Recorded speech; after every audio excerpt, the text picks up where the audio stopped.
I got a bit bamboozled there because just before we went live, we were having a conversation about The Voice this weekend, weren't we?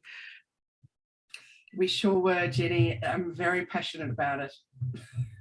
And what was interesting, and I actually am really reflecting, which is why I want to share it, is that for me it's an incredibly important decision, and I haven't been very vocal or public on it other than our podcast and a couple of posts, and it's just taken me a moment to think of why that is. And I kind of wish, in some respects, I think that I want people to be, clever and intelligent and not make stupid assumptions on things that people are saying, and not look at the or the, as you said, the racists and the lies and the haters who are just going to make up stuff to make for sound bites and for likes on socials.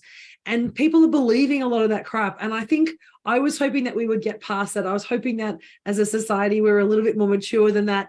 And I'm realizing and reflecting on that conversation that that's probably not the case, because that's why those sound bites get sound bites, right? And that's why they get the likes, because they're targeting and triggering people in a way they know will influence their decision. And so I think as of today, it's about, you are right when you're saying to me, it's about time that anyone who is passionate about it, who is interested in wanting to make sure an informed decision is made on the weekend, that we actually start sharing some of those, so that information out now in the last week as we lead into the run into the referendum on Saturday.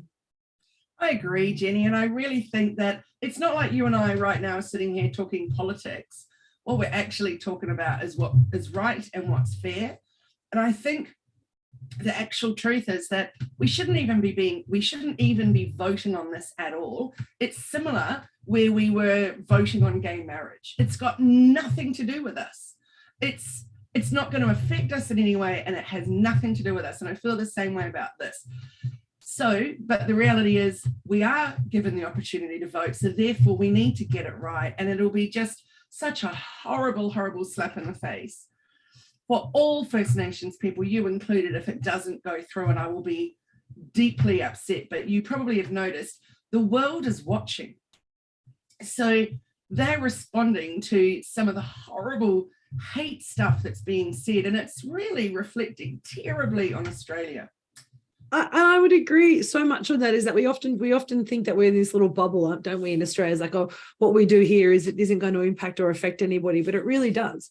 And it demonstrates our values, it demonstrates how we want to show up in the world. And to your point that the referendum, it's really only going to impact Aboriginal and Torres Strait Islander people. And that's what this kind of noise is really, I'm struggling with a lot at the moment, is the noise is saying it's going to make all these other changes and influence other aspects of legislation and policy, but it's not. It's only in relation to policies and legislation that relate to Aboriginal and Torres Strait Islander people. If you are not an Aboriginal or Torres Strait Islander person, this is not going to affect you. It is not going to have a right to veto. It's not going to create another layer of government. It's not going to add extra bureaucracy. It's simply providing a voice and a framework for people to share their stories. There are already those people. They just currently get paid to do it, paid lots of money to be the politiker and to be the influencer and to be that kind of voice. And we see that all the time. People standing up and voting with a particular party or voting against a legislation because they're paid to do that. And that's what people forget. The people who are saying, don't do this, they're saying that in most cases because they're going to lose their opportunity to be able to be that point of influence instead of having the community being influenced. And so I think that's the piece that I really struggle with in all the narrative. And I was just hoping that that in Australia we would rise above that, because we are clever enough as a nation, as a society, and we should be able to see through all of that rubbish and all of those kind of just the shade that's being thrown everywhere and see what it is. This is what it is. It's got nothing to do with general policy, general legislation, taxes, anything else. We're not getting free stuff. It doesn't make us wealthier. We're not going to get influence in a bucket of money that we do things with. None of that's happening. It's just a voice for us to be able to share impact and outcomes of policy. That's it. It's so extraordinary. The thing that probably disturbs me the most is this: if you don't know, say no. Well, that is 100% not true. It's if you don't know, then go and find out. It's not that hard. There's so many incredible people out there sharing amazing content about it that it's really not hard to find out. And that's basically saying if you're ignorant, stay ignorant. It's okay, people. We're happy to be. And you know what? Have a think who those people who are saying that. They're the people who want you to be ignorant. They want you to be ill-informed because then they control your narrative. They have the power. That's what you're missing. For those who are saying, oh, I don't know, so I'm going to vote no. Then, as you say, pick up a book, open the internet, read it. There's like so much information available. You know what? Go to the aec.gov.au website that has the cases and the facts there. Go to the voice.gov.au that have the facts of the case, the unbiased, agnostic, if you like, facts of what it is and what it isn't. Don't go to the political party's website. Don't look at their social media. Just look at those 2 or 3 spaces that have the actual information about what it is and what it isn't.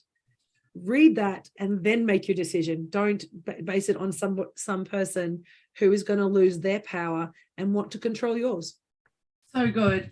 And Jenni, the amount of stuff I'm seeing where people are sharing, Indigenous elders all voting no, et cetera, would you be happy to share from your perspective in your family and the Indigenous elders that you know and are involved with? I have not met an elder that's saying no, put it that way. I've been very lucky over the last 6 months to be working with a client and delivering. We did 25 cultural awareness sessions with 18 different traditional owner groups across New South Wales. And every single person that I spoke to from community were wanting a yes vote. And that's just within New South Wales. That's not here in Queensland. When I'm working here in Queensland, every individual that I've spoken to here, I was at a networking event on Tuesday with 25 or 30 Indigenous business owners and a couple of elders there. Everybody is voting yes that I'm speaking to. And that's not just lip service saying I'm going to vote yes and then behind the scenes vote no. They are all voting yes. They all recognize this is an opportunity for change. This is not it's like saying everybody's blonde. You know what? No, they're not. But if I give you a sample of 100 people from Sweden, they probably will be. But that doesn't mean the world is blonde, people. It doesn't mean, don't take this kind of tiny sample. And, and if I went to a community and said, hey, by the way, this is bad things going to happen. Do you think this is good or not? They're going to say no, but don't take that out of context. Be mindful that are you listening to the whole conversation that was had with that elder about what it is and what it isn't? You're talking to elders in Central Queensland, Central Australia, Central and Western Australia, who were told, I'm sure, lots of things. And the only soundbite that they captured for socials was the one that they said, no, this doesn't mean anything to us. But what the context of that is, look at the whole article, look at the whole conversation. They don't show that. Why? Because it's possibly not the whole truth. And remember that we're only sharing partial truths everywhere. That's my view anyway. So true. And thank you for sharing. I just feel like this last week that we've got to go, it's just fraught with a lot of emotion due to misinformation and all that kind of stuff. So I'll just leave it with, if you don't know, don't vote no. Go and find out on the 100%. Websites that Jenni suggested. Yeah, 100%. But today, and it's interesting because today we're talking about relationships, right? We're talking about how to build and maintain relationships. And I'm going to say something a little controversial. In some respects, what we're seeing with some of the campaigns that are out at the moment is actually about how that individual, that organization is choosing to maintain control over their stakeholders and their relationships. They're using influence and power to control the narrative. And that's a really kind of how to maintain relationships for evil or for negative outcomes, as opposed to saying, when we're looking at in business, when we're looking at building relationships, it's really out about saying, understanding how we come together and share information and maintain connection, but still not overrun any individual's voices. It's still giving them space. But I think one of the most important things about building relationships is that understanding each other, isn't it? It sure is. And Jenni, I think it's really important to bring up our brand voice, our brand words, and what opinions our brand or our business has. And the reason I think that's so important is, I know we've talked before where I chose in my business to not be talking about the pandemic, for example. I knew that there was a lot of people on either side. Everyone's got their own ideas. I was happy to share what was going on for my family because, with my husband's extremely compromised. So therefore we were making decisions based on that. But I really felt that a lot of those discussions didn't really need to be in my business. No. However, this discussion on The Voice, I'm super proud to put my hand up and say yes. And I don't feel like I'm getting political or getting involved. I'm actually just showing me as the owner of this business as a decent human. Yep. And so I think when we all consider what our own voices are saying, or what our business voice is saying, we really need to look at how that resonates with other people, or how it impacts other people. 100%, because we often forget that relationships isn't just about what we do, is it? It's about the whole experience. And we've been talking about this over the last couple of months, that need to understand the whole aspect of your business, your customer journey, your brand identity, and your relationships are often dependent not just on what you do in a relationship, but how you communicate with them on emails, on your overall brand, and the voice and the values that you project actually help build that relationship. Because ultimately, we like to be around people who are like us on some level. That doesn't mean look the same, act the same all the time, but there has to be an alignment in some respects, whether it's on values, whether it's on outcomes or impact that you want to do, or in fact, it's the way that you work. Those things is why we end up sticking and staying with people. That's my view anyway. That's why we stick and stay with people. So having that connection and understanding, and making sure your brand voice is speaking to your customers or community in the right way is critical for building long-term relationships. Absolutely, isn't it just? And so in terms of sharing the difficult topics, I have got a client at the moment who we feel very, very, very different on every single issue, really. But we actually have a mutual appreciation for each other. And so it works. We're quite open about it. We don't delve into it in a big way, but I know that she shares some stuff on her socials that kind of repel me, but it's not enough that it's going to make me unfollow or unfriend, etc. Whereas others I've seen doing it, who would be more just like colleagues rather than they've never been a client or anything, what they're putting out there absolutely is making me want to even go so far as to block them. Yeah, and we don't think about that in this concept of relationships, because people are looking at this in isolation, aren't they? I'm just talking about the referendum. It's nothing else, just the referendum. So it doesn't matter that it's out of kilter or out of sync to how I normally engage or normally act, because this is just one issue. But it's the one issue, and it's those individual issues that create that whole understanding and structure around how people connect with you. And it only takes, and we know this, we've said it on social, it only takes one bad viral kind of video for you to lose all your trust, lose all your respect. So how you're communicating and making sure that's aligned with you and aligned with people that you want to engage with. And it goes to that conversation we talk around, communicating about, educating rather than selling with people. And we talk about that, and it's one of the last tips on building a relationship, but in this I think we bring it early, that edutainment idea is actually has there's some responsibility with that. It's not just entertaining people with anything and everything to get a soundbite. It's making sure that it aligns with what you're doing. So that edutainment idea of saying, I'm going to share something that's important to me, that's important to you, or that I want you to be aware of, but I'm going to do it in a way that still aligns with who I am. So when we move on to the next campaign, it doesn't feel like two different voices talking to you. Absolutely. So yesterday I shared a post that would be triggering for some, because there's many people out there who are big fans of Temu because it's cheap.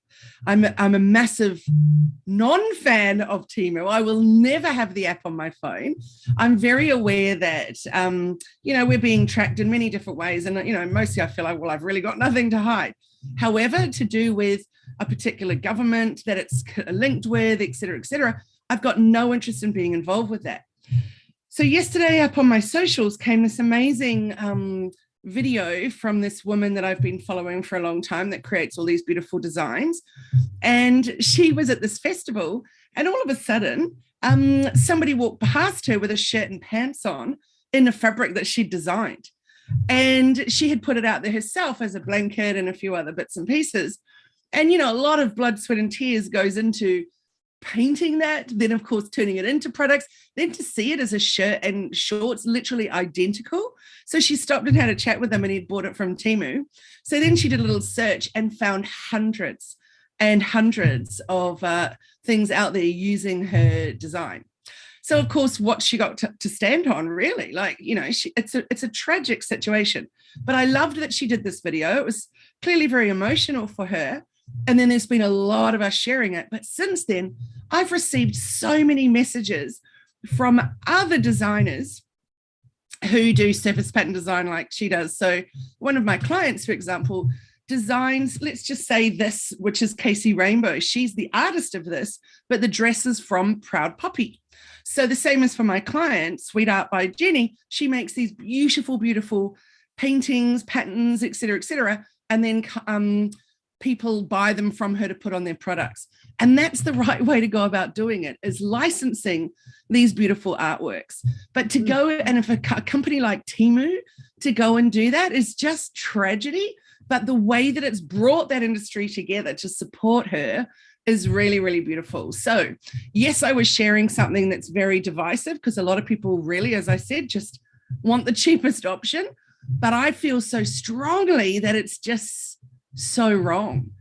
So yeah, I feel in terms of how we're showing up as a brand, how we're sharing our voice, how we're showing support for others is incredibly powerful. I think also with that, what that says to me as a potential client is that you're going to go to bat for me, right? And this is part of that conversation when we talk about our brand voice and how we're showing up.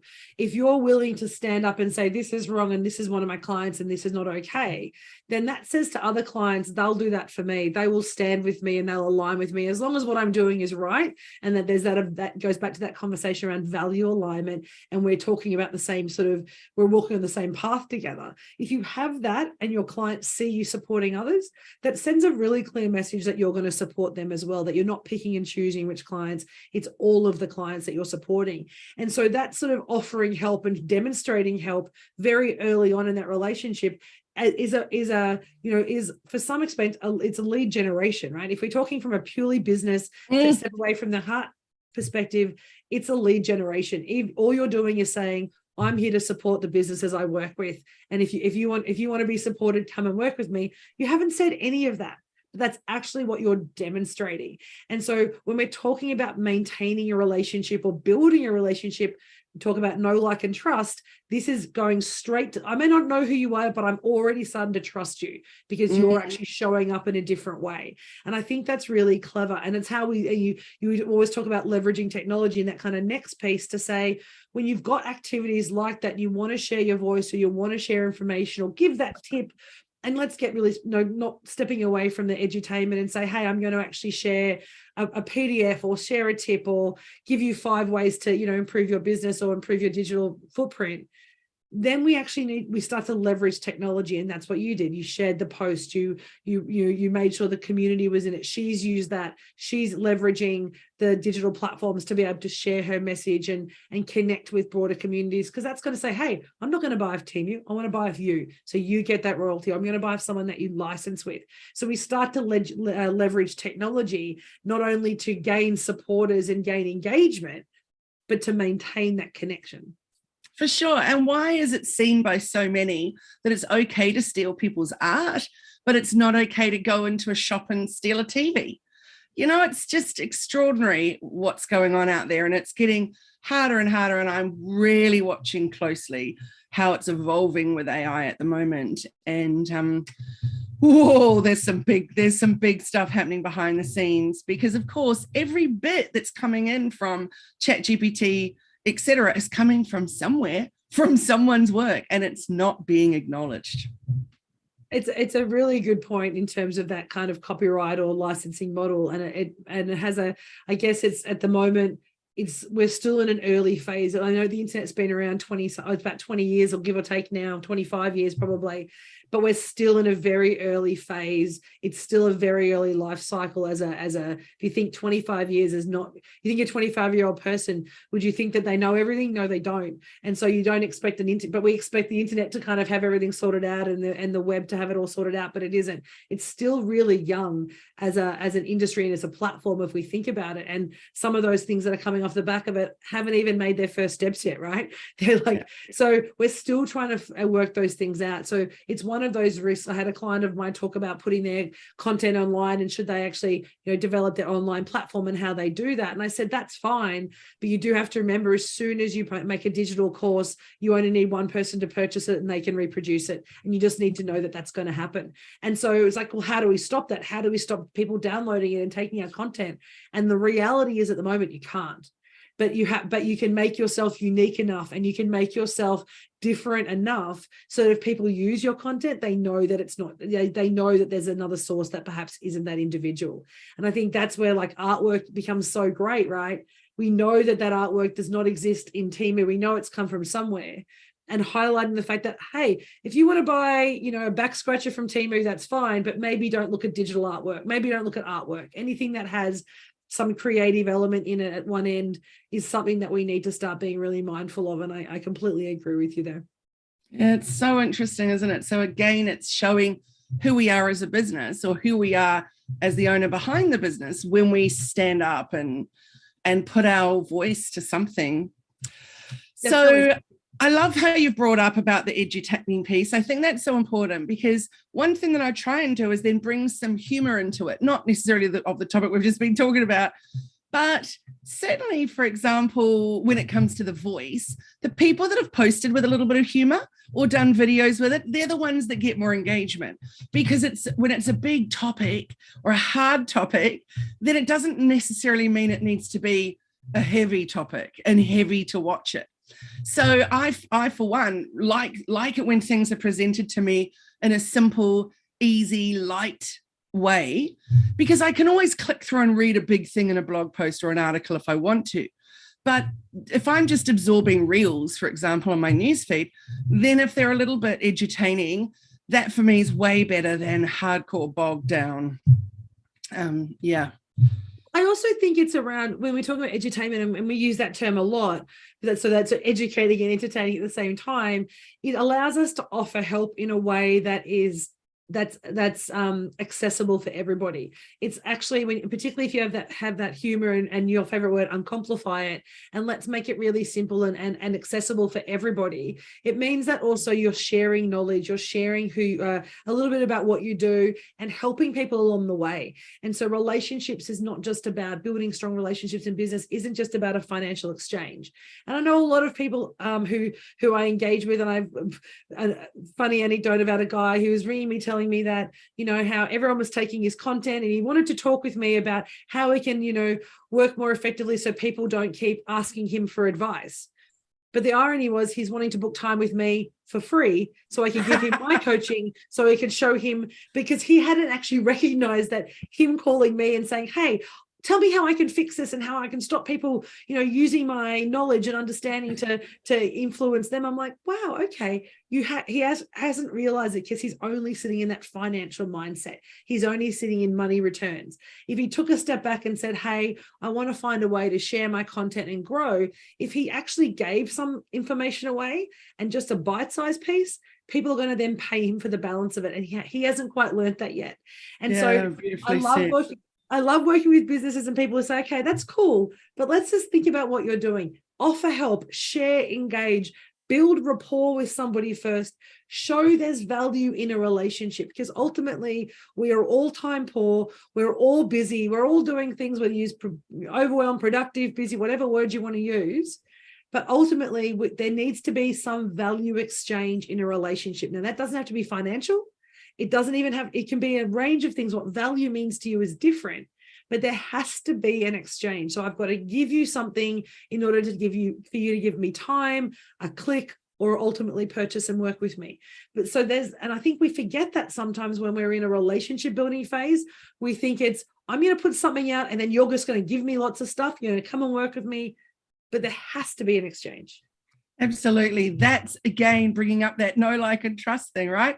We've got to see you out there first, decide that we actually resonate with you in some way. Then we've got to see those trust pieces, like getting to see some reviews from people, testimonials, people saying what they've got from being with you, or even seeing what I might have got from working with you. So, yeah, so important. I think one of the last pieces that we sometimes forget to talk about when we're talking about building relationships, particularly because we're at that know, like, and trust phase of the kind of the cycle, is that feedback piece. And you just mentioned it with reviews. Getting feedback isn't just about posting reviews. It's also about you understanding what's resonating. So when you look at your metrics, when you're looking to see how well a post is going and how what the click rate through, or the share rate, or whatever metrics you're using for success for your business, that's one form of feedback. But actually getting feedback from your clients to say, hey, how's that going? What's working for you? Having those little check-ins with your loyal customers or your loyal partners is so important to make sure that you have an external sanity check. I have a colleague of mine who I use who's not part of the business, because I know everybody who works within my team and within our kind of circle, we all love each other. Like, we kind of have love bombs all day and every day, but sometimes we forget we need someone who's like, what the heck does that mean? Like, we need an external person to give us that feedback so that we're like, okay, maybe I'm kind of drinking my own Kool-Aid at the moment and I need to take a step back and what is the actual impact, right? And I think that feedback piece is so important, from customers, from clients, from people that you trust, but also people who sit outside your circle. I agree. We use Jot forms, sometimes Google forms, to just put surveys together. And what we do, our meetup, which happens once a month for Positive, Passionate Businesswomen, after every single meetup, we send out a little feedback form, and it says things like, what did you like most about it? What would you like to see in future meetups? What topics would you like, et cetera, et cetera. And it's such a great way to and then there's a little bit that they can tick if they agree to some of that being used in our marketing promotions. So such a good way to really hear from people what they're loving and what they're not loving. And we make sure we send it out straight away so that they're still in the zone of what they've just attended. Exactly. And I think that's the piece. It's that timeliness, isn't it? It's not just feedback, it's getting timely feedback. That's the most important thing. Absolutely. So what's your final tip on building and maintaining relationships? We've talked about making sure we're leveraging technology to share that, making sure we're edutaining, reaching out to contacts and connecting with them regularly, offering help, getting feedback. What would be your final tip, do you think?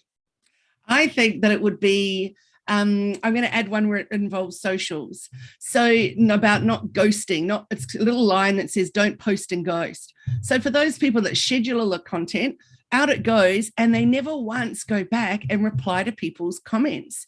It's just like, well, you're not being social on social media.